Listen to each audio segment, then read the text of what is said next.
toutes et à tous et bienvenue dans ce talk où on va parler test container et Golang, qui est le langage que je pratique actuellement. Donc pour ceux qui ne l'auraient pas reconnu, c'est un jeu de mots avec la chanson et le titre de la conf. J'ai entendu personne chanter, donc je suis assez déçu. Voilà. C'est dommage. La dernière conf, il y a plein de gens qui ont chanté. Ouais, c'est beau, c'est beau. Merci beaucoup. Allez, on va commencer. Donc, je vais commencer par la partie ultra ennuyeuse. Qui je suis on s'en fiche. Nicolas Comé, Senior Cloud Engineer chez Ubisoft Bordeaux. Et je travaille dans l'équipe streaming. Vous avez pu voir une conférence aujourd'hui d'Amélie qui parlait de comment tester la stack du streaming. Moi, je vais vous parler comment la tester au niveau unitaire et sur une sous-partie de cette stack. Et voilà. Donc Ubisoft Bordeaux, on a sorti dans mon équipe plusieurs produits qui sont public facing. Un qui s'appelle SharePlay, que vous pouvez tester sur notre stand Ubisoft, là, aujourd'hui. On a tout installé, on s'est levé à 3h du mat. On était hangover et tout. Enfin, on a fait ça aux petits oignons. Donc il y a SharePlay et RemotePlay, qui sont deux produits que vous pourrez tester sur notre stand, et qui sont vraiment développés à Bordeaux, et qui sont utilisés par tout le monde au sein d'Ubisoft. Et pour les joueurs, bien entendu. Donc c'est juste, SharePlay, c'est un produit qui permet en fait de faire essayer un jeu à une autre personne. C'est un peu l'équivalent du prête-moi ton jeu physique, qui n'existe plus maintenant puisqu'on est tout en dématérialisé, mais on le fait grâce à une nouvelle technologie de streaming. On peut le faire essayer pendant un moment et puis s'il est content, il l'achète. Grand sourire. Et on a RemotePlay aussi qui permet de jouer dans votre salon, tranquille, à votre PC qui est à l'étage ou dans votre tour. Voilà. Donc vous pouvez jouer tranquillement avec votre mobile, par exemple, ou votre tablette, dans votre canapé. On va revenir un peu au sujet de cette conférence. Donc moi, je vais vous parler de tests, et plus particulièrement de tests unitaires et tests de composants. Ça, c'est un slide que j'aime bien, qui est de Martin Fowler, qui décrit comment tester des architectures microservices. Et il découpe ça de manière assez visuelle. Et en particulier, on voit que dans un microservice, il y a des bases de données mémoire, quand on veut faire des tests unitaires, souvent, H2, pour les plus connus en général. On a des services externes, on a notre couche du domaine, si vous faites du DDD, et en général, quand on teste unitairement, on n'aime pas se connecter à une vraie base de données, parce que c'est du test unitaire. Mais parfois, on aimerait bien le faire. Et quand on teste le service, il y a des tests unitaires qui sont les tests les plus bas, les plus petits, les plus unitaires de votre système. Et les tests de composants, c'est dans le scope d'exécution du microservice, mais en stubant, en bouchonnant toutes les dépendances. Donc vous voulez faire des tests qui permettent de faire réagir le service à des stimuli externes et voir ce qui est produit par votre microservice. Un peu en mode black box testing, en fait, une boîte noire. Si on prend aussi le parallèle avec les archis hexagonales, ce qui arrive dans votre service, c'est tout ce qui est adaptateur primaire ou adapteur primaire, je ne sais plus comment on dit, et ce qui sort, donc ce qui est interne, caché souvent, ou qui est publié par votre service, ce sont les adaptateurs secondaires. Donc driving ou driven en anglais. Donc c'est vraiment ceux qu'on conduit et ceux qui nous conduisent en fait. Donc, je ne sais pas comment on pourrait traduire ça. Mais des fois, j'aimerais bien vouloir tester comment se comporte mon service avec une base de données, par exemple. Parce que ça permettrait de garantir que mes tests ont un sens et que ça marche bien. Et l'exemple parfait pour ça, c'est une base de données relationnelle. Il y a un article de Philippe Auer sur son blog qui explique pourquoi il ne faut pas tester avec des bases de données H2. Si vous voulez avoir des surprises en prod ou en déploiement sur un environnement, c'est le meilleur moyen de le faire. Vous aurez des surprises dans tous les sens. Pourquoi ? Parce que ce qu'on ne teste pas quand on a des microservices ou des services, c'est qu'on migre bien les schémas de base de données. Quid des données existantes? Est-ce qu'il n'y aurait pas des conflits avec quand on va déployer de nouveaux services? Quid des spécificités ou des petites blagounettes avec les bases de données sur les dates, les formats de dates? On a tous eu des problèmes comme ça sur nos bases de données. Ça se comporte très bien en mémoire et d'un coup on déploie le service et la base de données elle dit je suis en version 3. Voilà. Différents standards aussi. Différents standards. Non, par exemple, il y a des bases de données SQL qui implémentent plus ou moins les standards et on a des problèmes entre les différents standards qui existent. Tout n'est pas implémenté pareil. H2 ne se comportera pas de la même façon qu'une base de Postgre, par exemple, réelle. Alors Test Container, c'est une librairie Java qui existe à l'origine dans le monde Java depuis 2015, je crois, j'ai retrouvé ça. Ça a été intégré avec JUnit 4 et JUnit 5 avec des annotations, parce qu'en Java on aime bien les annotations, et on en met partout, et ça nous permet de bootstrapper, avant de lancer vos tests unitaires, des containers au sens container Docker, etc. Et à ma grande surprise, je suis arrivé chez Ubisoft, et moi ça me manquait beaucoup, et j'ai vu que la librairie Go existait, donc j'ai sauté dessus. Et du coup, on l'a implémenté dans l'équipe. Ça s'intègre avec le framework, entre guillemets, de test Go standard. Ça vient avec, hein, et ça s'intègre très bien, on verra comment, juste après. Alors, quels sont les concepts de test containers? Le premier prérequis, il vous faut de la containerisation, parce que c'est dans le nom.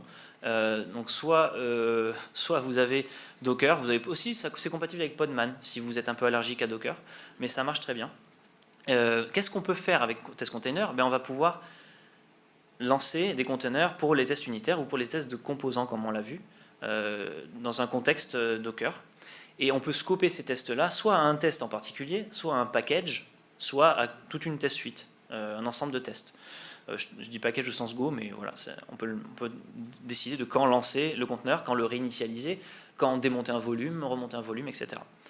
Et il s'agit avant tout de conteneurs jetables, c'est très important pour la reproductibilité. Votre collègue va pouvoir jouer les tests sur le même conteneur dans les mêmes circonstances, et on en parlera un peu après.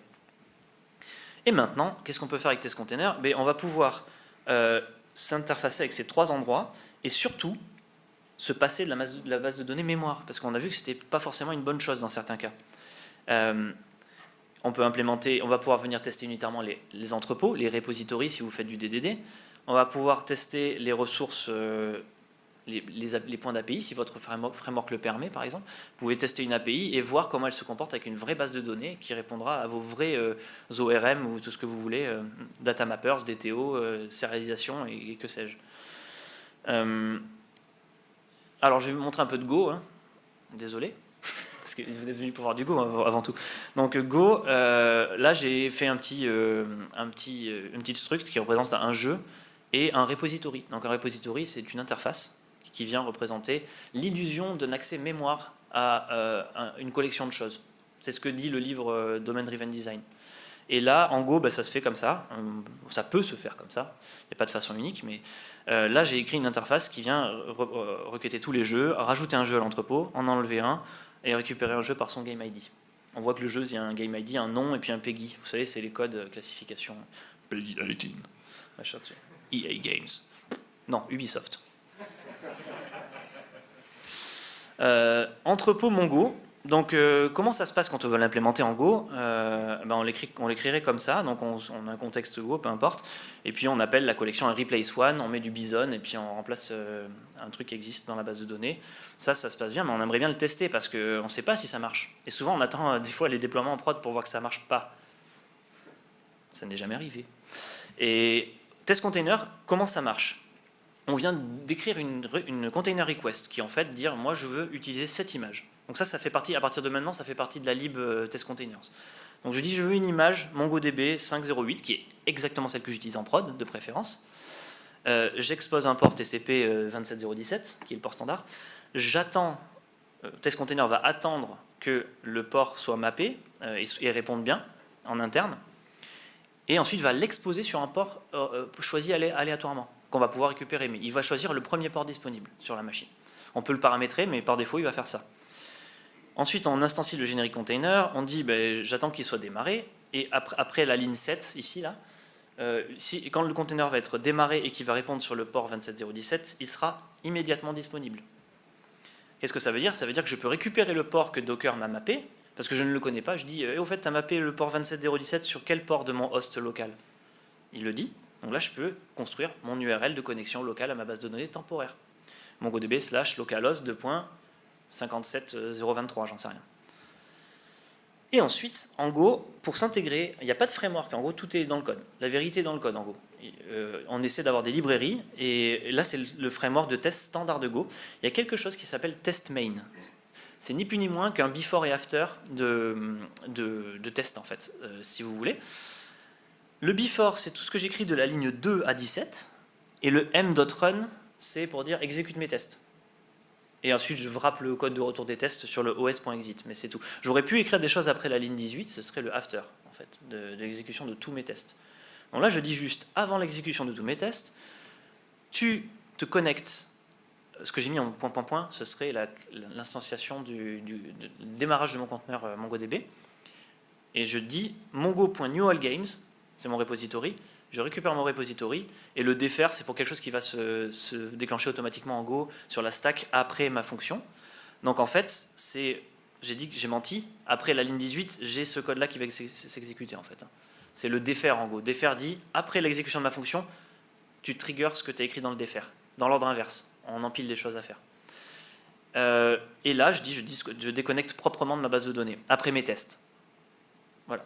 Et juste avec ces petites lignes, j'ai testé une vraie base de données Mongo sur mes tests et j'ai utilisé l'implémentation MongoDB de mes tests dans ma base.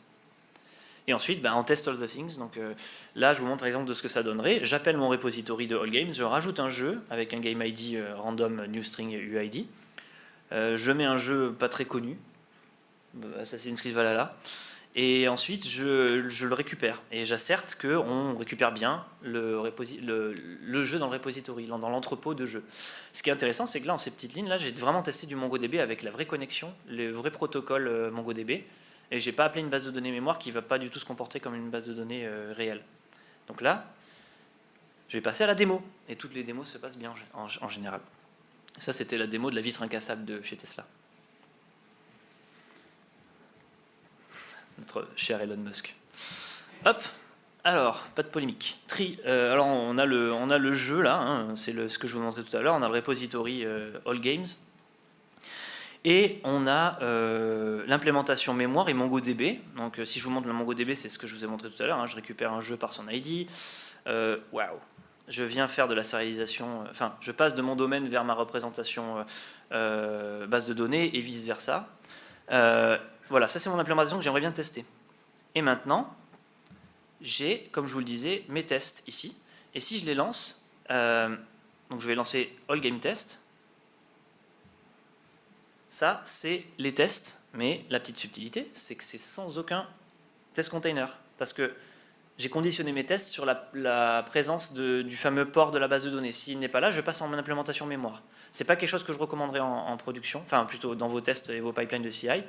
Par contre, là, si je lance, je viens juste de lancer en quelques petites secondes là, mon Docker local sur ma machine. Je vais attendre qu'il démarre. Là, on voit qu'il démarre. Voilà, il a démarré. Et là, je vais simplement relancer les mêmes tests que je viens de lancer.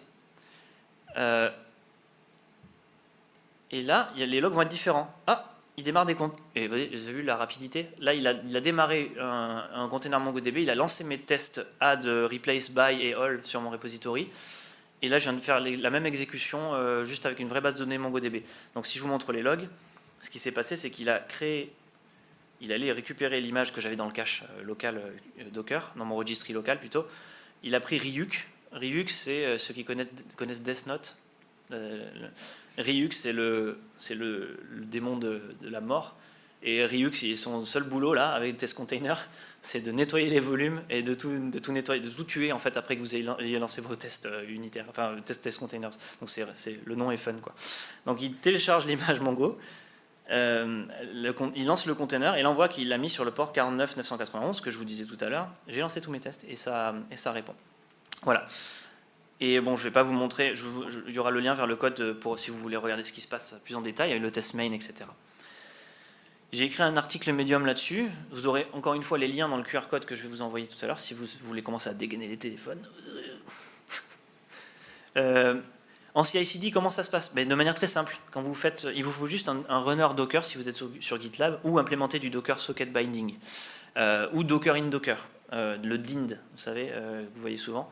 C'est un service qui existe sous GitLab et il faut juste donner l'accès à votre runner à la socket Docker qui est sur le host. Et le host, c'est votre CI.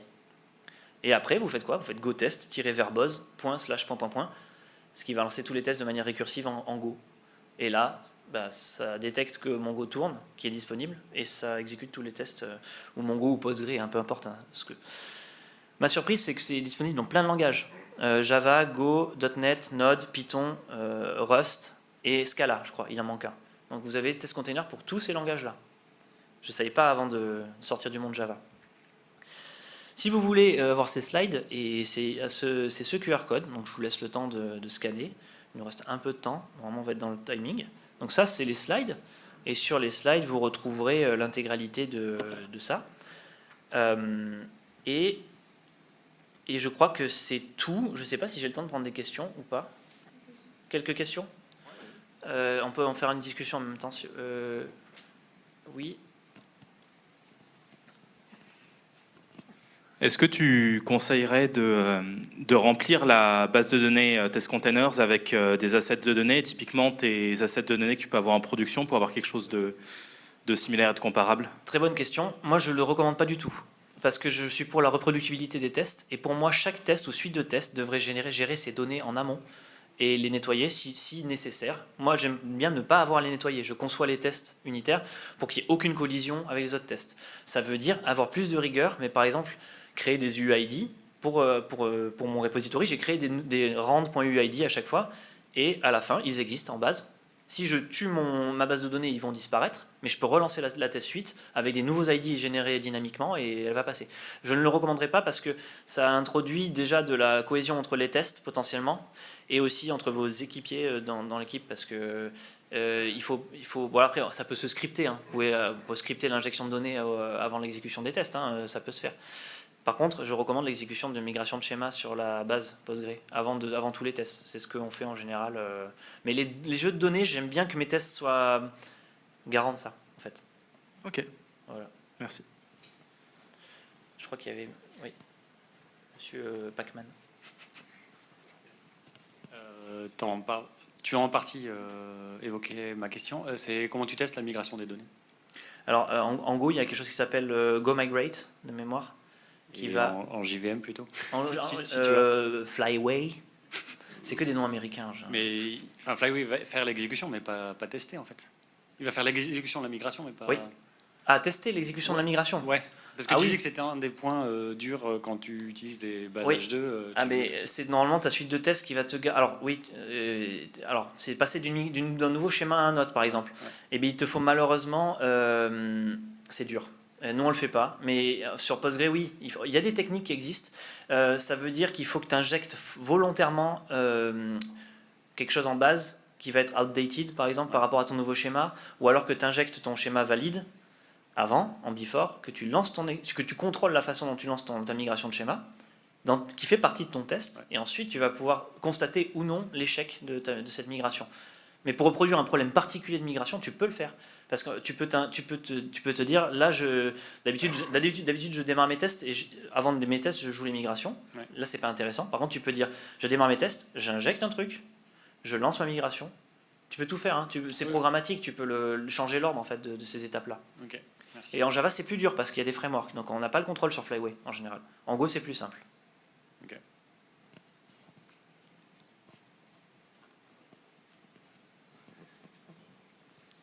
Dernière question. Est-ce que c'est possible de démarrer les conteneurs avec des commandes custom, donc, typiquement le MongoDB par exemple, avec le replicaset et les OP-logs de lancer directement dans Test Container, ou alors est-ce qu'il faut builder ton image Docker custom au préalable? C'est pas fait pour builder des images, des conteneurs plutôt. C'est fait pour les exécuter. Alors, je ne sais pas si tu parles de commande runtime de Docker ou commande de build time. Non, au runtime. Est-ce que tu peux déclencher ton conteneur avec une commande custom? Tous les arguments. En fait, la test container, dans tous les langages, te permet de passer des args à ton Docker run, te permet de remapper tout. Enfin, tout ce que tu pourrais faire en ligne de commande, tu l'as dans test container. Super. Ouais. Et c'était... Merci. De rien. Et c'est bon, je crois. Hein. Et votez.